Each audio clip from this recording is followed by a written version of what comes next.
Now by Nalin Kohli, convener of the National Media Cell of the BJP, to discuss this matter with us. Your first reactions to that?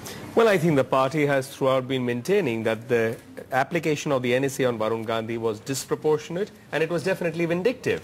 And to apply an act which was basically reserved for gundas, for known criminals who are known offenders of heinous crimes, to put it straight away on a person who's in the political fray and a candidate of a political party was unjustified and meant that they were trying to serve political ends. And I think that has been vindicated today by what has come out. But isn't the BJP also trying to serve political ends? Here was a man who the BJP didn't even consider a very big leader.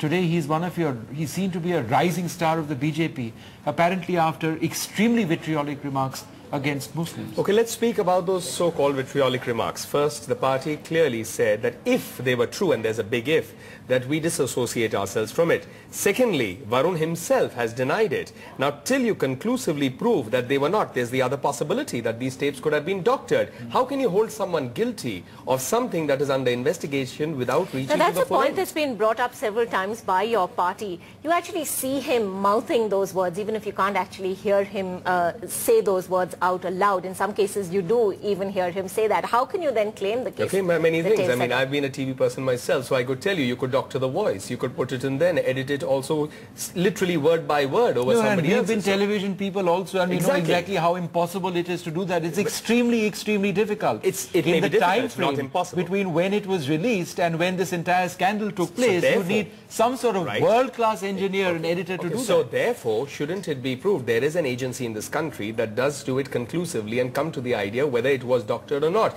and that there are forensic tests. So why shouldn't they be subjected to it? Instead of subjecting them to forensic tests, instead of coming to the fact whether they were true or not, you go ahead and apply an act which is meant for heinous criminals. Now, is this something that you would look at doing in a democracy?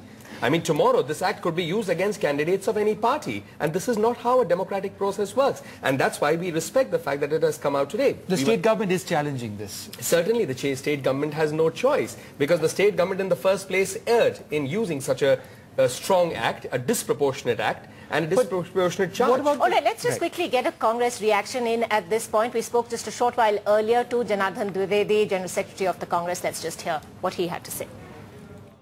Whatever that particular person has said, law has taken one course, there are courts, there is a judicial process. Let them decide about it. No, sir, the issue was that when the no one on this land has any right to spread criminal venom.